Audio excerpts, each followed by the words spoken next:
and be forgiven. Conscious choosing evil, never to return. Now, let me now read what happens then to the others, those philosophers, people who've had this separation of the soul from the body.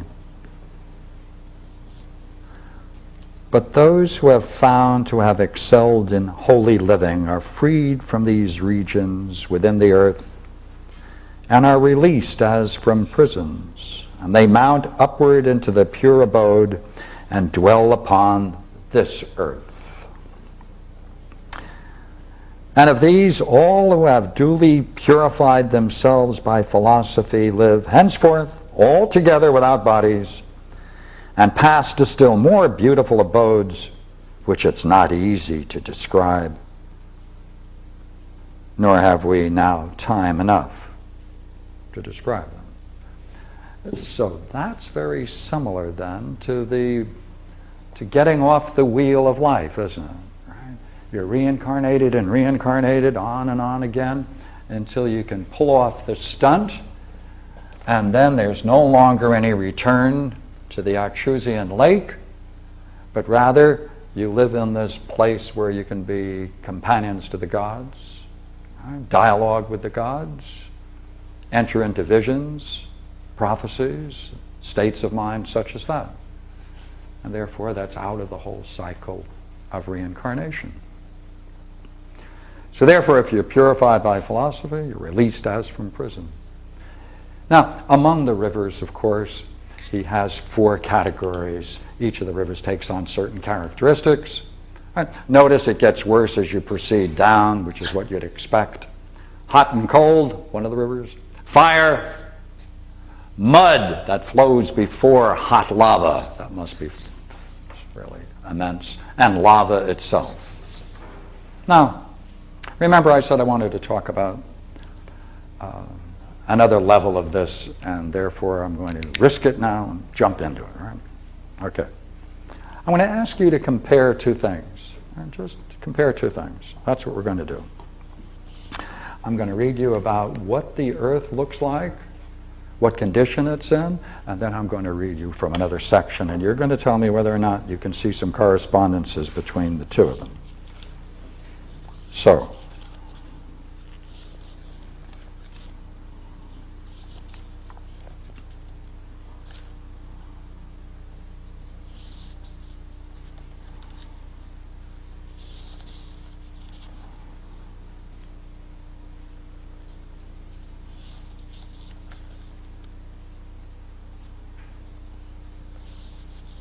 okay.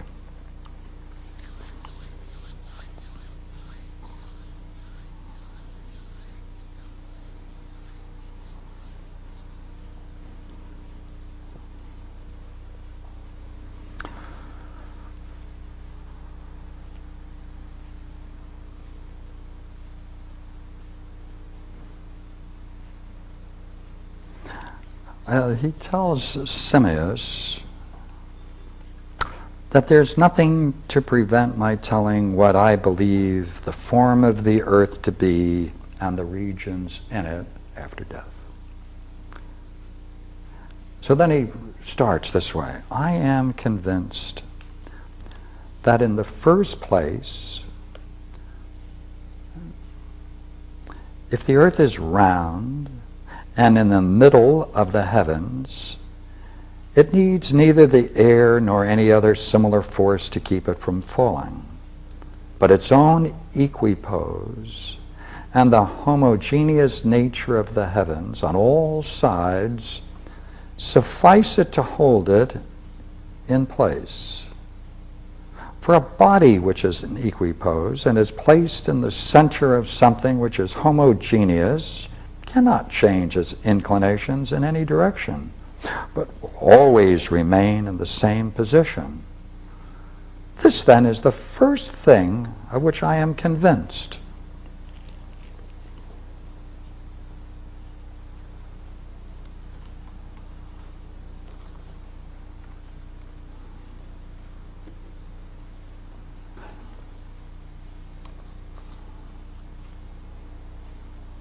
I'm reading at this point from 79d. When the soul inquires alone by itself, it departs into the realm of the pure, the everlasting, the immortal, and the changeless. And being akin to these, it dwells always with them whenever it is by itself, and it's not hindered.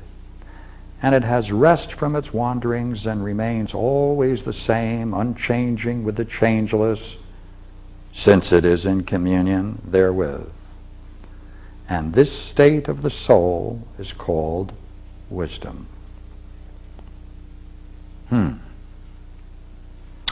It's always the same and unchanging with the changeless, since it's communion therewith. It departs into the realm of the pure, the everlasting, the changeless. It's akin to these. Now, what does he say about the earth? It's an equipoise, and it's a homogeneous nature of the heavens on all sides, suffices it to hold it in its place. Being an equipoise, it's placed in the center of something which is homogeneous, it cannot change its inclination. It remains always in the same position. There's some relationship between the two. So therefore, look here, if you see a correspondence between those two, then the state of the soul on separation bears a very interesting relationship to the way Socrates believes this earth is, the true earth, when seen when the soul separates itself from the body. This then is the true earth. Right? True heaven. True light. All right, has the same qualities. We didn't get light. But remember when he described the true earth before? It has all of those beautiful stones and light and images of beautiful things all through it out. So therefore there's a very close relationship between the two. Is it possible then that the things that he talks about, the nature of the soul, the states of mind that he describes here, have its parallel after death in the nature of reality? If so, then the soul, in separating the soul from the body, experiences the nature of reality before it drops dead, physically. If so, then there's a parallel. And this myth captures that parallel development. Now, let's take another point. One of the things that Socrates is very interested in making clear about this myth in the end is that all of the rivers and all of this stuff that's flowing and going about, each of these rivers has the nature of the earth which they flow through.